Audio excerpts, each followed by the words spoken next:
What's going on, people? We are Tottenham TV. Another day, another preview as the games come thick and fast. Fulham at home tomorrow night, 8 p.m. kickoff under the lights. And I feel like, even though we lost 5-3, certain people are feeling a bit more easy about the next fixture, but this is the time the real test comes.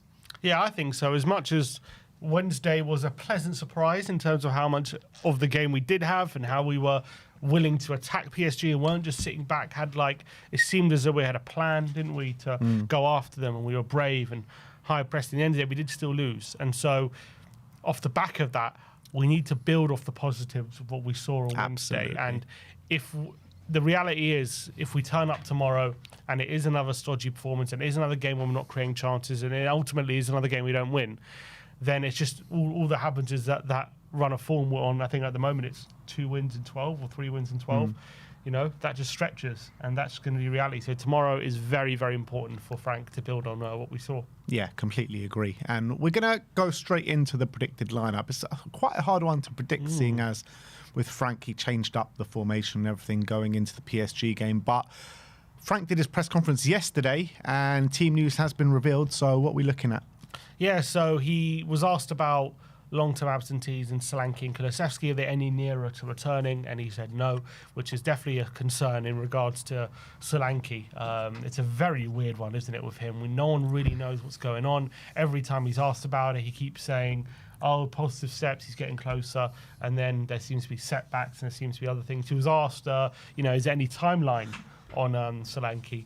And he said, I'm not going to talk about timelines. I'm just going to tell you when he's back and when he's not, because he doesn't want to put pressure on him to come back. So that's quite a worrying response. It seems as though no one really knows what's going on with him. Dragoshin not fit enough to start, he said, so he's unavailable. Romero suspended. I think Basuma, I've heard, is going to miss the whole of December with his injury. So, and obviously Maddison continues to recover from the ACL. We're not going to likely see him until the last stages of the season. So, yeah. Apart from that, I think everyone else is available. So basically, obviously, with Romero being suspended and Dragoshin, look, you'd expect to see him at some point just during December. Everyone else is a long-time absentee, really. Yeah, I mean, do you reckon Solanke is just going to turn up one day and he'll be back, or is it, it's weird? I don't know what to think about that. Do we move forward as if he's not going to be an option? Do we consider that in January about what's going on with him? Well, I think the only thing that we can do is sit and wait until the end of December, and if things haven't become clearer going into January, then it's something that they're going to have to seriously look at. But I would draw up a list. That's what I'll be doing right now, drawing up a list just in case, because we can't keep going on like this. Like Solanke, first international break was supposed to be back. Second international break was supposed to be back. Third international break, he was just like, well, maybe we'll see. I hope to see him before the end of 2025. And now he doesn't want to put any time frame on it or anything like that. So, I mean, it's crazy. It's not long to go before he's missed half the season. Yeah. And without even a word of, oh, he's going to be out for this amount of time, or this is a long-term injury. It's kind of every week. It's a bit like what they used to do with Lamela. Every week you'd be like, oh, he's close, or it was just a knock, and then all of a sudden, before you know it, it's 6 months out. Yeah. And there's not even been an announcement. The same thing seems to be happening with Solanke. It's a really odd one at the moment. Let's just hope he's back sooner rather than later. And he's been a big miss, that's for sure. But from a player who has had famously good with injuries before coming to Tottenham, it's crazy that he comes here. It's just so classic Tottenham, isn't it? It's just so classic Tottenham. It's like both him and Moani. I know Moani seems to be over it now, but I mean, he literally never had an injury in his career. Comes to Spurs, dead leg, fractured.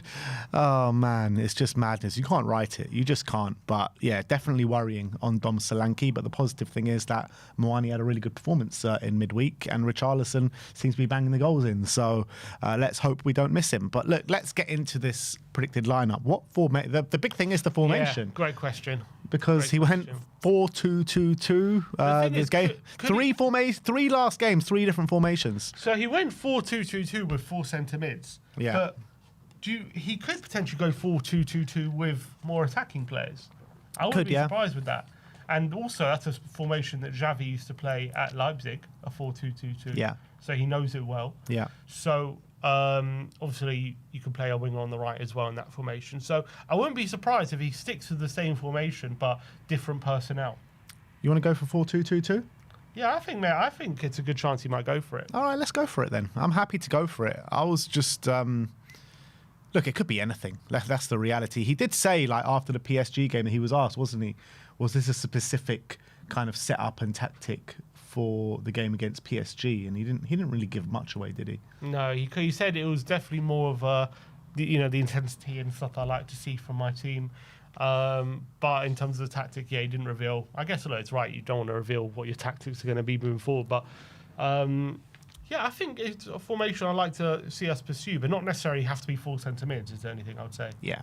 All right, let's get into it. We're going for a 4-2-2-2 formation. In goal, we know who's going to be in goal, and that is going to be Guillermo Vicario. And, no danger of him losing his spot, that's for sure. No, needs to hopefully make a few more saves than he did on Wednesday night, but he's been in good form. Yeah, they're not going to have Vitinha on the edge of the box or an Eberich. Although he has shipped 9 goals, in the last 2 games, so obviously we need to stop that. Yeah, well, it's mad though. Like, you're saying he shipped 9 goals, but he hasn't had a bad performance in either of the games. Yeah, it's a bit of a weird one. But it's weird. You can't really say he's played well as well when you have pretty much 6 shots and 5 go in. Yeah. Like, I know you can say he's not to blame, but as well, you can't really give him praise either. Yeah, I mean, he made 1 save against PSG. But the goals that they scored were just such high quality. It's just like, I don't think many keepers getting to the majority of those. Yeah. So that's just the quality of opposition. Like, we've literally just had the 2 hardest games in Europe in the space of a week. That's the reality. But anyway, let's go into the back 4. We know, well, at right back, I think Pedro Porro retains his spot. I think so as well. I think we need to be a bit more offensive. We need to go at this Fulham team, and we need that quality from Porro. I think he's going to be very important, so I think he starts. Right centre-back, I think it's a return to the lineup to Kevin Danso. Obviously, last time he started was against Arsenal. I don't think he did too many favours that day. Got hauled off at half-time as we reverted back to a back 4. But maybe some long throws come back into play for this game. Yeah, I think so. Obviously, we're going to be missing that passing ability from Romero, albeit did put him in trouble on Wednesday night, giving away that silly 3rd goal. But yeah, I think Danso's obviously the natural replacement. I guess the only other option you might consider is whether you put maybe Paulinho there, because he's done quite well at centre-back. But I think Danso, there's no reason not to put him back in. Yeah, would you be mad at that, Paulinho instead of Danso at centre-back? But then you're thinking, if you're Kevin Danso, seeing that, saying a centre midfielder's coming into my spot centre-mid, like, what am I doing here? I mean, I wouldn't be mad at it personally. I don't think I'd do it, but if I saw it, I wouldn't be like, that's a crazy decision. Like, he's been quite good. And if you pair him with Van der Ven, maybe they'll strike up a good partnership, who knows. But yeah, I think Danso's done well enough to be given the spot. But he just needs to make sure he's a lot calmer in the ball. Yeah. Left centre-back, we know who's going to be there. It's going to be Mickey Van der Ven. Performances haven't been great as of late from him in the last couple of games, but I guess you could say the same for the whole team. Yeah, he's going to be quite important in this game. Likely, if Adama Traore is coming down that side, he might have to help out the fullback on occasion. But look, he's not had. He's been part of the defence who's conceded 9 goals, so you can't really say he's played well in the last 2 games. But I don't think he's been anything standout in terms of being poor. Yeah, and then to make up that back line, so it's a toss-up between Jed Spence and Destiny Udogie. Udogie was rested in midweek against PSG, came on in the latter stages of the game. Jed Spence had a very good game out in Paris, I thought, at left back. You saw him really do things that we wanted to see him do, like hit that byline, really attack that space on the left-hand side, and not just slow our attacks down too much. And I think he played very well. But having said that, I do think Udogie was rested for a reason, and I think that reason is to start in this game against Fulham. Yeah, I don't think he was rested. I think Frank felt he was the best man for the job on Wednesday, but I think Udogie is the best man for the job on Saturday, in my opinion. I wonder if Spence will come back in against Newcastle on Tuesday night. So I think with that in mind, I think Udogie definitely does start in this one.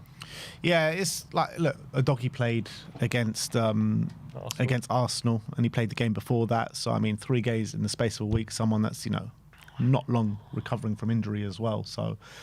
Maybe it was a case of managing minutes as well. But look, that's the back 4 that we're going for. Moving on to the midfield, where it gets a bit more tricky. Does Paulinho start this game? Well, we looked a bit better on the ball on Wednesday without him. Obviously, it's against his former club. So he'll know quite a lot of the players well. I think he probably does. I think he probably does start. The only question mark is who we play. If depending on who we start, how do we function playing around him? But I think if we can sufficiently get enough good ball players around him, I think it's worth starting him in this game. Would you say Palhinha starting alongside an Archie Gray in those kind of positions? I was going to say Bergvall. Yeah, I was going to say Bergvall further forward, but I'm happy for it to be there. I think it's going to be. It could be Bergvall further forward, but I've got a feeling it's going to be Palhinha with. I guess it could be Bergvall or Archie Gray, but I'm feeling Bergvall because he's in good form, and he was starting games before, so a double pivot like that in the two. So in PSG, wasn't it? It was Bentancur and Bentancur, Gray, and Sarr. Really, it was like a diamond kind of thing. So in my mind, it was like Bentancur, Gray, and then a bit further forward was Sarr and Bergvall, and then the two strikers. Yeah, they were kind of all interchanging. It was quite. Well, that's the thing. fluid. Like, it doesn't really matter what position you put it in. Like, they will interchange for sure. But I think the four midfielders for me that are going to play is Palhinha, Bergvall, and then probably Gray and Sarr again. See, I was going to say... Or maybe Gray and Javi. So I think he's going to play... I think he could play 4-2-2-2 with Palhinha, Bergvall, Kudus and Simmons. Ooh. Like you that. Know what? I really like that. And then go a bit more offensive. And you have those... Obviously, it will lead to more responsibility for Bergvall. But, you still have that attacking quality. You got high energy there. And I think that's why I want Palhinha, because he just gives that extra legs to cover the space than maybe a Bentancur does, so you're not as exposed. It is very harsh on Archie Gray not to retain his spot, though, because he's put in such a fantastic performance, didn't he? So, yeah, I get why you had the conversation of Bergvall or Gray there, because that's who wanted to play Javi and Kudus in the two behind the strike. And I think if we did play Javi and Kudus above a Palhinha and Bergvall with the two strikers up top, I think a lot of fans will be delighted with that. And Kudus and Javi also both, obviously, they're both comfortable centrally, and they're both, Kudus definitely comfortable out wide. So I think it could. I think it could work. And obviously Simmons knows that role quite well. I agree. I think it's quite offensive though. It's very offensive. You want to see that. Do you think Frank's actually going to do that though? I think it's possible. Because I think you got to remember PSG away, he plays full centre mids. I think it's because it's PSG. I don't think he did that because he wanted. That's like he's going to play full centre mids from now on. I think he played full central midfielders because we're going away to a top team. So he just wanted players who we know are going to have that stamina and that grit. But also he put Gray and Bergvall because they've got a bit more about them. But obviously we know they're not like, especially Gray. They're not going to be like really offensive players who are going to be asking to opening up a team like Fulham. You're going to need a bit more quality than that. And I think he knows that. So I think he could go. I think he can go more offensive. Do you think there's a possibility to potentially put Archie Gray in there with Javi and put a Kudus up top with a Moani or a Richarlison? Yes, but I don't. I think it's possible, but I think he's going to want to retain that partnership of Moani and Richarlison. They both scored. I think there's no need to break up that partnership for this game, especially when it's a big game. You need a win. But also, there's no point. Why do you have to tinker and put Kudus up front and change all these different things? You've got two strikers there. It's true, but also it's our only two strikers, and we've got a hell of a lot of games coming up. It's literally 2 games a week now till the new year, I think. So at some point, one of these players is going to have to get a rest at some point. You know what I mean? Yes, maybe do it on Wednesday. Like, I think, if it need be. I think it's too important a game. It's too important a game. I think we need to go at them, and I think we need to stick with Moani and Rishi while they're developing a good partnership. They've got a bit of momentum together. Why break that up? All right. I'm down. Let's go for it. Let's go for Kudus above João Palhinha. Let's go for Javi Simmons above Lucas Bergvall. And let's go for Richarlison and Randall Kolo Muani up top. Oh. There you go. It's quite... That is a mad offensive team. Like, it's unprecedented to play this under Frank. You know what I mean? 100%. So maybe the only thing I would suggest is maybe it won't be Bergvall, but I think you have to play one of at least Gray or Bergvall in this game. You can't drop them both after yesterday. You have to start one of them. I kind of feel like you've got to play both of them. I would like to see both of them, but also, yeah, I guess it could be both of them. Maybe, but then you're thinking probably Bergvall, you push him into one of the two positions, and then so I guess maybe you leave out Simmons. It's possible. That's maybe the only change I'd potentially make. You put Palini and Gray next to each other. Like for me, I genuinely believe that on the back of it. I don't think he plays a full centre mids again. I think you put another offensive player in there. No, I agree with that, but I think one of Kudus or Simmons for Gray, in my opinion. Just because as well, like I think Frank might think that's a bit too open in the middle of the park. I know you've got João Palini there. Maybe it's not too open because you are, heavy favourites at home and you need as many ball players as you want. But Archie Gray's a ball player as well. And Bergvall can play the pivot. Yeah. He can play that role. It's true. So there's no reason to be worried about it, and I think maybe you can trust them. And also, I think if you're playing Kudus and Simmons that role, they can come in and help as well, essentially. So hopefully you avoid those overloads. Yeah. And then I think the what do you call it? The plan will be to kind of get a lot of crosses in. So that's why I think you want Muani and Rishi there, because they're just both nuisances in the box and they both offer a threat. And I think Fulham have actually been struggling dealing with crosses this season. So I definitely think you want to continue with those two as well.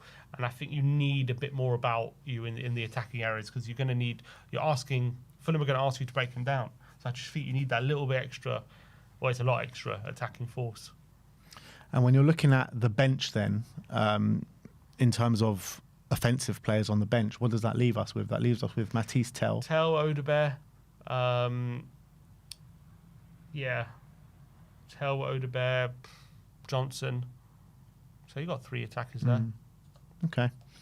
All right, look, this is what we're going to go for. We're going to go for Vicario in goal, Pedro Porro right back, Destiny Udogie left back, Danso and Van der Ven in the centre-back positions, then João Palini and Lucas Bergvall in the double pivot. We've got Kudus and Simmons as the kind of dual number 10s, with Randall, Kolo Muani and Richarlison up top. And you know what? We were saying it was a brave selection from Frank against PSG to do that, take Palini out, put the youngsters in. But I think bravery in selection in this game would be going really offensive, like not holding back. And that's what I want to see as well. I don't want to see Frank think, we need more protection. I want to see us really go for it. No, I agree. Look, I totally agree. Is the only thing I'm just trying to think of the way Frank's thinking about things, and I feel like this would be just completely unprecedented. I guess the PSG game was to a certain extent as well, so maybe something has flicked in his mind, and we are just going to go, all out attack. A lot of offensive players on the pitch, and I think we need it. We need that kind of performance, particularly at home as well. So yeah, this is the lineup we're going to go for. If this is the lineup, you're sticking with your 2-1 from Predict the Prem. If this is the lineup, maybe I'll go 3-1. Maybe I'll go 3-1, because I think the front two hopefully can continue what they were doing on Wednesday. And I'm thinking if we dominate possession, we can create a lot more chances than we have been with that talent that you've got there in the front line. If Simmons and Kudus can combine. The only thing I would say is, if we play this formation, will Kudus and Simmons be able to get close enough to each other to combine? But hopefully they'll find moments too. But I'm excited about the prospect of Bergvall in the pivot with Kudus and Simmons ahead of him, and you've got 2 strikers there, and you've got a doggy flying down the left hand side as well. So I can envisage in possession you've got a doggy flying in, being a left winger, Simmons tucked inside, and then you've got 2 strikers ahead of just 1 striker ahead. I think it should be a dynamic that should work a lot better than what we've seen. Yeah, if we do go this formation, I'm going to go. Yeah, I mean, I said 2-1. I'm going to go 3-0. 3-0. Clean sheet as well. So, yeah, look, I'm fairly positive going into the game on the back of that PSG game. I know we lost, and I know we made some really poor defensive errors on the day, but I just love the team dynamic a lot more than what I've seen in previous weeks. So that is your predicted lineup. Let's move on and let's get into the match preview. Tottenham against Fulham, a team that we always seem to struggle against, at times. Even when we win, you're in a fight when you're coming up against Fulham, particularly Marco Silva's Fulham as well. Like, Marco Silva's, he's a good manager. He's a very clever manager, and he comes up with these tactical plans, and he always makes his Fulham side, fairly hard to beat. I know they've taken a lot of L's on the road this season, but particularly last season and the year before, I felt like whenever they come up against a big side, the big side always, whether they get the win or not, they always struggle to get the win. Yeah, especially I think more so at Craven Cottage, I would say. I think away from home, they struggle to get that balance right. But I think at Craven Cottage, they're always such a difficult team to play against. They've got such physical midfielders who like to break up play. They don't make it easy for you, and they're a very organised, very compact team as well. And Marco Silva has got a really good thing going. Although this season, you got to say they've probably struggled more than any other season. Like, I do wonder, there are question marks. I mean, at the moment, they're just outside the relegation zone, but I mean, given how the league season is going, there are definitely question marks. Is this the season it all kind of goes wrong? Is it the season that the Fulham bubble bursts? But I think they should be safe, but definitely they don't look as good this season as they maybe have in other seasons. I think it's gone a bit stale. I think there's been a lack of real new additions a lot of the time. The new signings, I think they signed Kevin, Chukwueze, he hasn't trusted them. They haven't really bedded in. I think Kevin started over the last couple of weeks, and he was making an adjustment period. He was making these cameo performances, and I actually liked what I saw from Kevin. I think he's a pretty decent player. Yeah, I think both of them. Chukwueze, obviously, we know him from Villarreal. He was, quite good on those days. I remember we were talking about, do we want him at Tottenham? He was quite good. In their run to the Champions League semi-final, I remember he played quite well.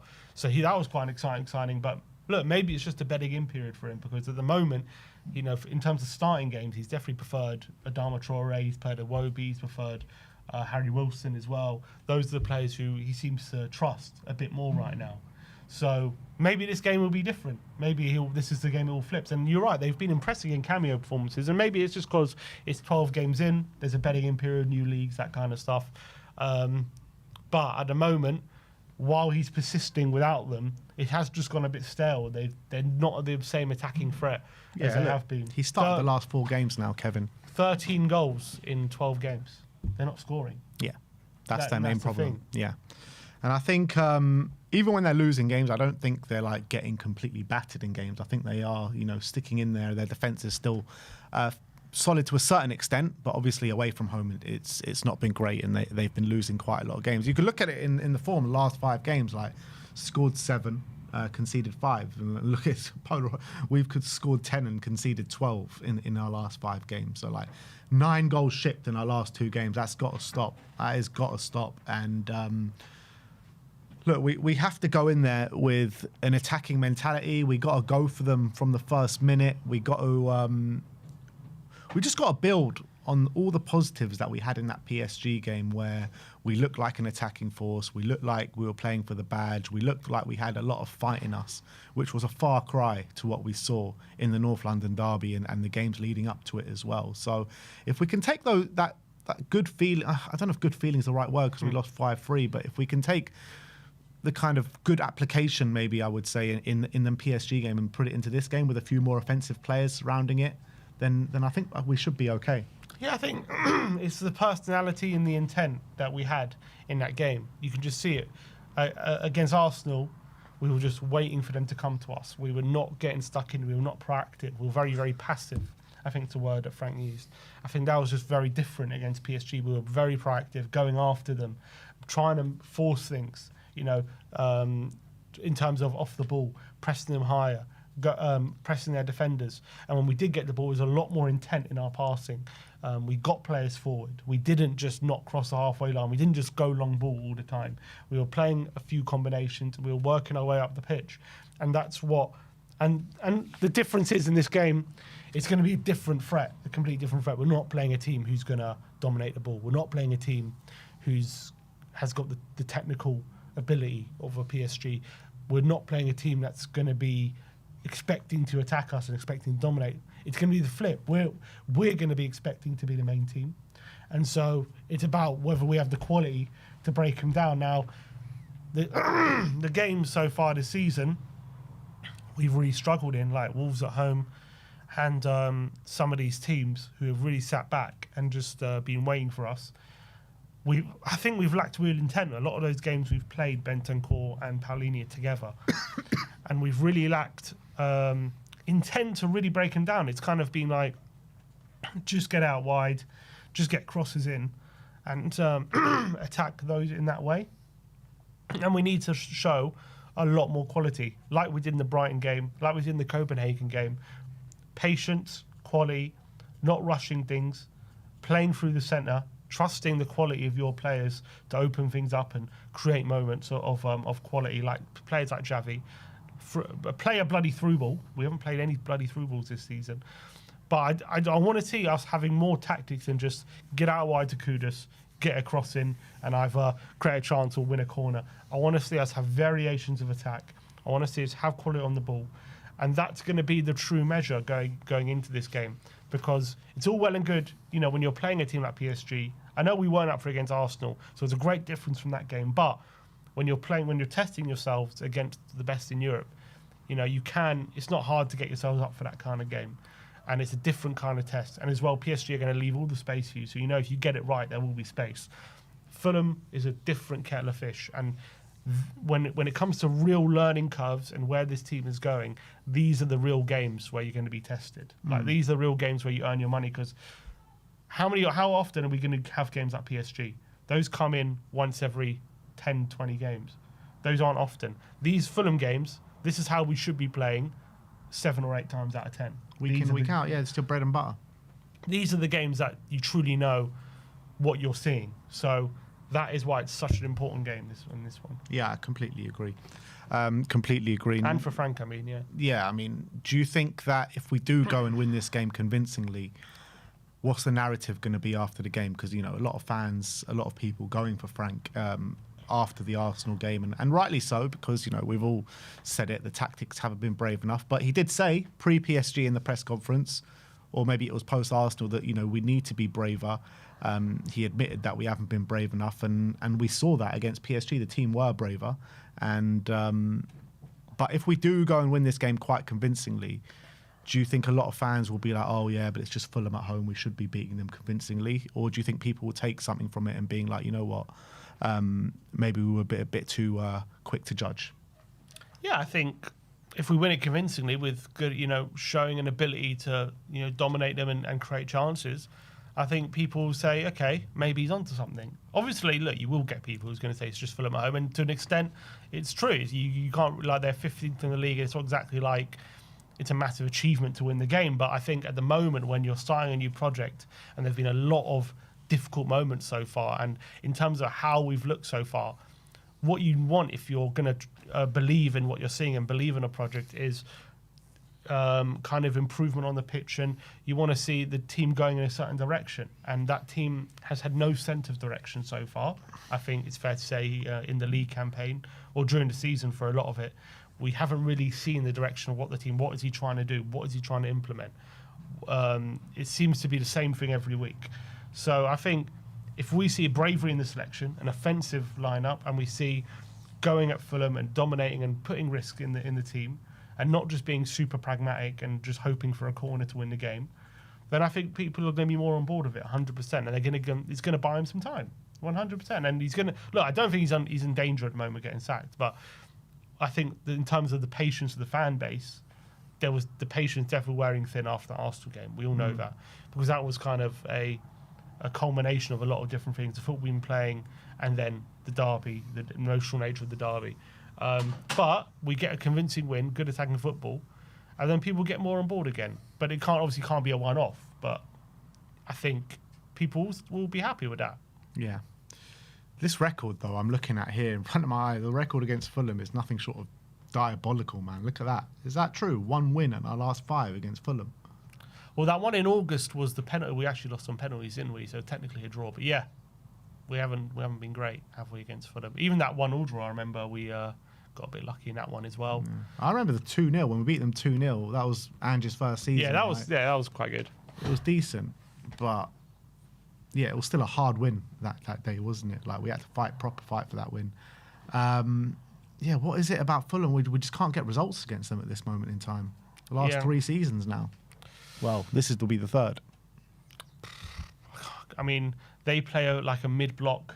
They're one of these teams where, I mean, in previous seasons anyway, they're obviously not. They're not a team that like the battle. They're like a mid-table team, so they've got good enough quality to not have to be in a low block. They're kind of like in a mid block. They've got a bit of quality up front, but they're always very organised at the back. So they're just, if you're not on your game, it's one of those games I would say you expect to win, but you're always run the risk of underestimating them because you know it's Fulham at home or even away. They're a mid-table team. This is a game obviously you're going into it thinking you go at them, we win the game, right? It's going to get 3 points. But I think you always run the risk of underestimating a team like Fulham and taking them for granted. I think it's going to be an easy win, and maybe that's the problem we've run into in a lot of these games, just underestimating them. And that's not to say we're saying we have to go at them. And I think it's true. I think this season they are a bit weaker though than they have been. So I think there is cause for it. But I think in previous seasons we've really struggled. We have struggled. Yeah, but as much as like underestimating them, like doesn't mean we shouldn't be, going at them. We should be stamping our dominance on the game. We're Tottenham Hotspur, we're Europa League champions. I know we finished 17th last season, but man for man, you'd probably say we got better players than them all over the park. And I know Marco Silva's a clever manager, and he's got all these different tactical setups, and he can set up to stifle you.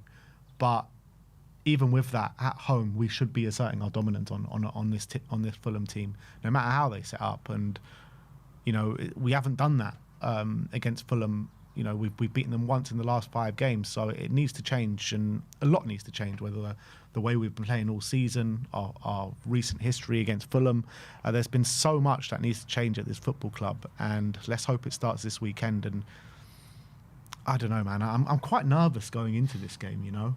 I really am, because I'm just unsure if what we showed against PSG is like a starting block of something new. Is it a culmination of, hard kind of meetings they've had behind the scenes, and we're going to just see more of the same, what we've been seeing in the Premier League this weekend? I don't know. It's so hard to judge it, isn't it? Well, at the end of the day, we did lose. I know we played well, but we did lose. Yeah, but we're playing the best team in Europe. Yeah, but we didn't implode, which is still not a great trait for a team. We did kind of implode in that second half, unfortunately. Albeit we did get a goal. We got a goal after going back to 4-2, but again, even after that, we gave away a penalty. So there's reasons to be to take the positives away from a game like that. But at the end of the day, we did lose 5-3. So I can't even say if we play like that, we're definitely going to win this game. We need to be better than that. We need to show a different side of us as well than we did, because it's not the things that we did well against PSG that are going to win us a game against Fulham. We have to show different things that we do that we're good at as well. So I think you still have to go into this game with a bit of trepidation. It's hard to know what to expect, what kind of Tottenham team is going to turn up in this game, because at the end of the day, when we've played teams like Fulham who have played in a certain way, we have definitely struggled to break them down, and we've struggled to create many chances, clear-cut chances, big chances. We've resorted to just pumping crosses in the box or hoping Kudus can come up with a moment of magic. It's been very difficult. So whether that can kind of flip in just one game and all of a sudden we become a team that's creating chances at will, is a tough ask. But that's what kind of we're asking for. Yeah, I know, but what I'm saying about the PSG game compared to like other games, it's just like in games leading up to the derby and during the derby, it all culminated at the derby, but it's just like players didn't want to look like they wanted to be there. Players looked like they were disinterested and not believing in what the manager was telling him to do. They looked like they lacked any sort of fight, any sort of intent to go forward. And it was just like, what are we actually watching here? At least in the PSG game, yeah, fine, we conceded 5 goals, and that's not good enough. And the defensive mistakes and the mistakes that we did at the back, because, yeah, obviously not good enough. And if you do that in any game, you run the risk of losing the game for sure. But those kind of elements in the game need to be a given for us week in, week out. And it just hasn't been. And I think if we show those elements, then you do put yourself in a great position to win any game. Well, that's the minimum. That should be the minimum from every team. You know what I mean? So matching that shouldn't be something that gets you a win. That should be something that gives you a chance of being competitive in a game. It's true, but those elements have been vanished from our game for weeks now. Yes, but even when we did have those elements, we still struggled. Like, you know what I mean? Like against Wolves, it wasn't because the players weren't running or looked disinterested why we didn't win that, or why we struggled. We struggled because of how we approached that game. We struggled because of how we was set up to attack Wolves, or what we were trying to do. It wasn't working. We weren't showing any quality. So that's my point. Like, yes, it's all well and good upping your game like we did on Wednesday, showing passion, showing bravery, running at players and showing intent. That's fine. And given that we didn't show any of that in the North London derby or against Chelsea, it's a breath of fresh air to have seen it against PSG, and that was a very good thing. But against Fulham, those things aren't going to win you the game. It's about, obviously it's going to help. You need it as well to win the game. Don't get me wrong, but it's not that alone. We're going to need to see if Frank can set up the team to open up Fulham and create chances consistently and be dominant while doing it.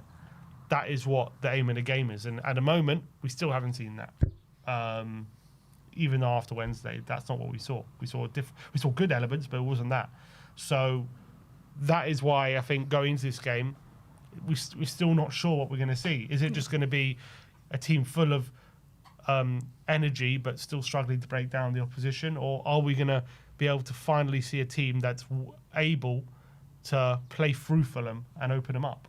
If we play a team like what we're suggesting, that shouldn't be an issue. Correct. At all. Like, seriously, look how many creators you've got on the pitch there. You've got Kudus and Javi, who are brilliant creators. Behind them, you've got Lucas Bergvall.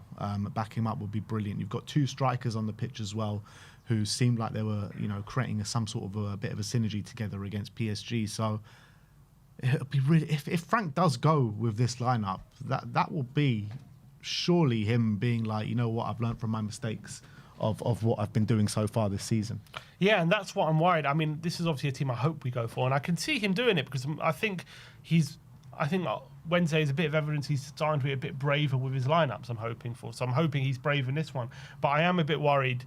He comes back in and he thinks putting Bentancur and Paulinho back together, and he thinks maybe just throwing in a Xavi Simons is enough. Like, we need to really push the belt out and getting more attacking players into this lineup and get them closer together. I like the idea that he's got two up front and he's maybe finding a way to get more out of Richarlison and maybe more out of one, even by getting them closer together and getting a bit of a partnership going. We'll see if that continues. So you have to, if you're deciding to play a front two like that, obviously you've got to make adjustments around the team. But I think it's a formation we haven't really considered, but it can work. The only worry is, the main worry is, will that get outnumbered in midfield?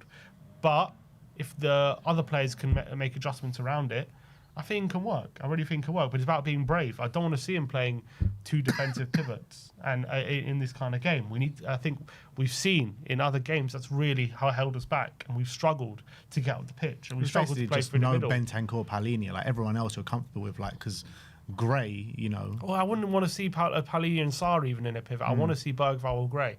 Yeah, but at least with Sarr, we know that he can be a really good box-to-box threat, and he can get, provide, a threat on the opposition box. So I have less of a problem with Paulinho and Sarr than I do with Paulinho and Bentancur, because Bentancur, when he's with Paulinho, it just seems like there's no ambition whatsoever. At least with Sarr, when he's on his game, he's a threat at both boxes.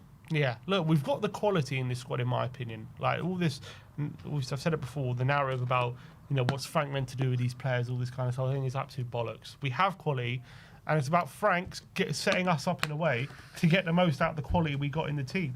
There is absolutely no reason why players like Xavi, like Bergvall, can't be showing week in, week out how good they are and create chances for us and be part of a team that attacks and shows its quality.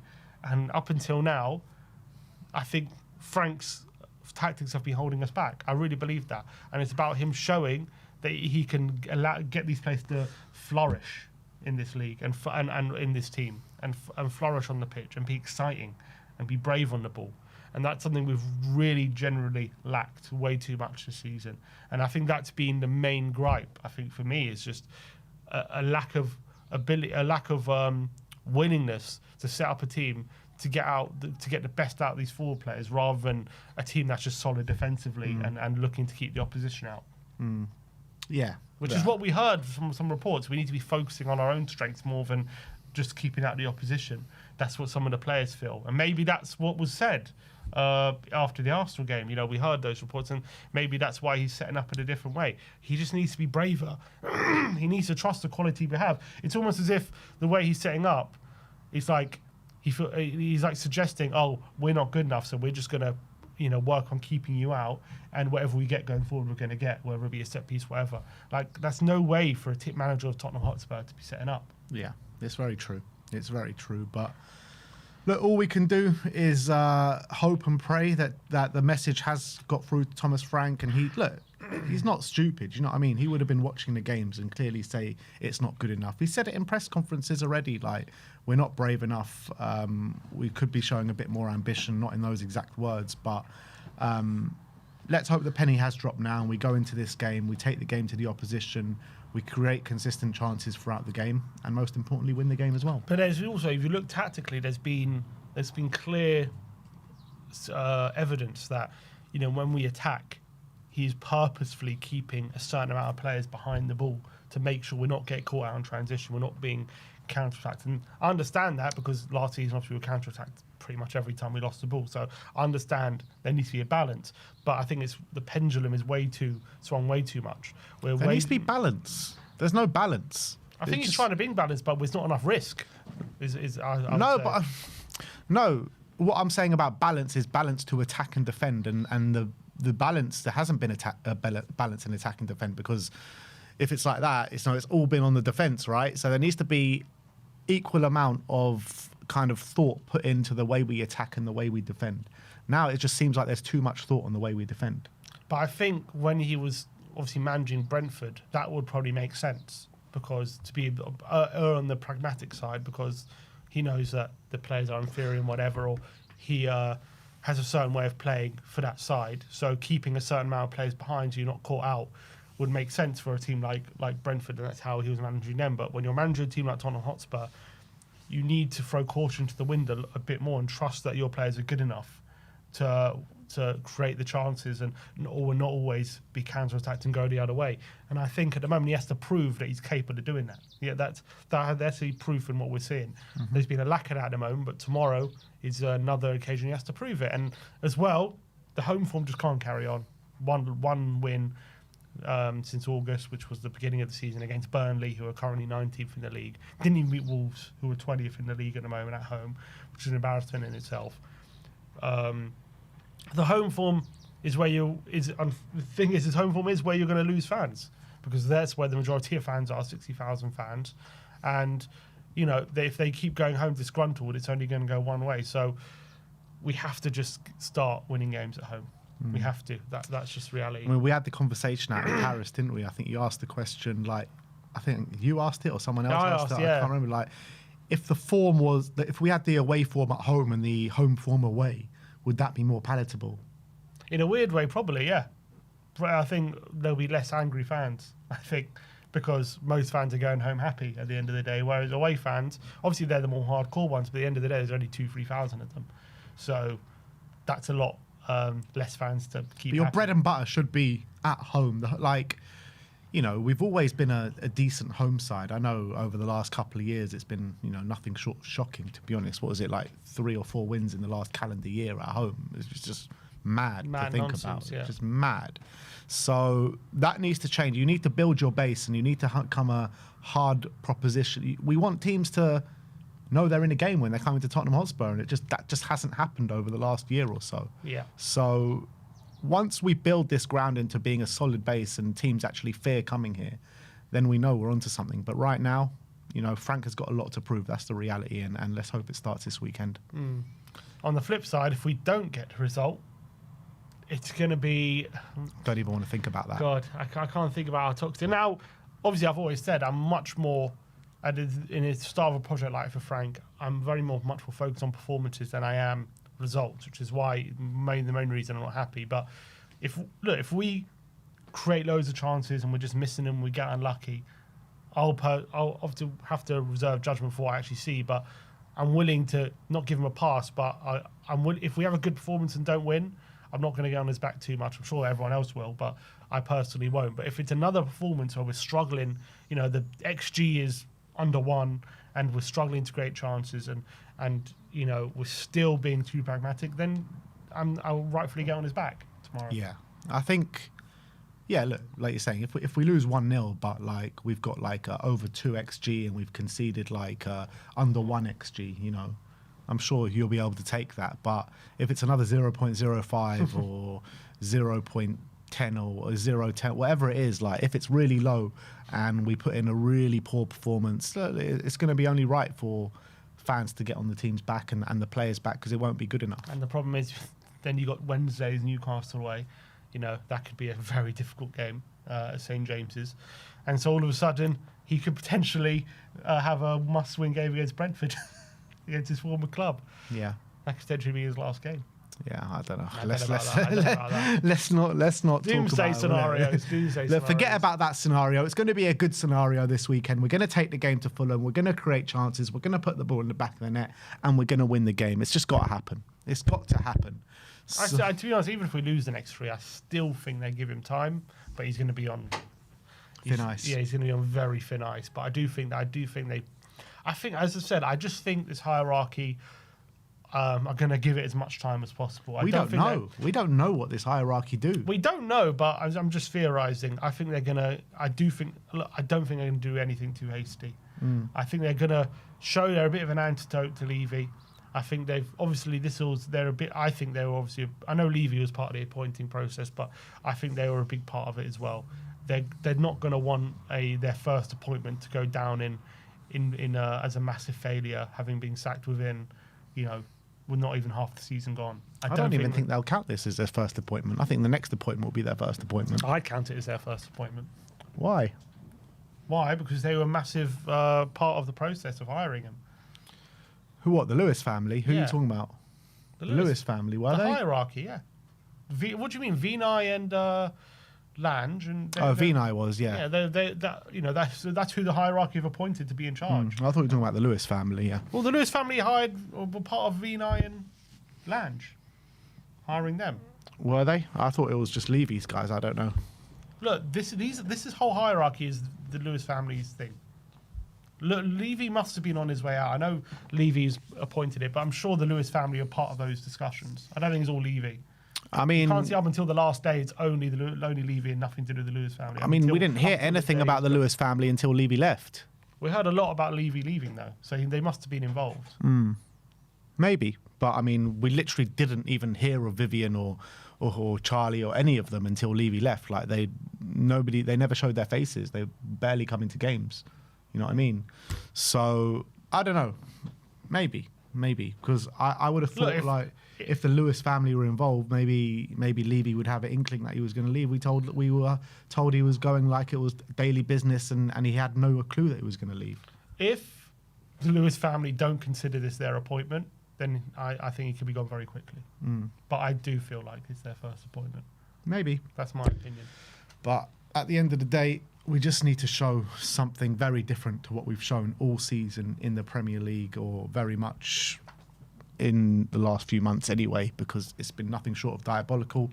And I'm backing the team to do so. I'm backing Thomas Frank to do so. And we're going to get the 3 points, people.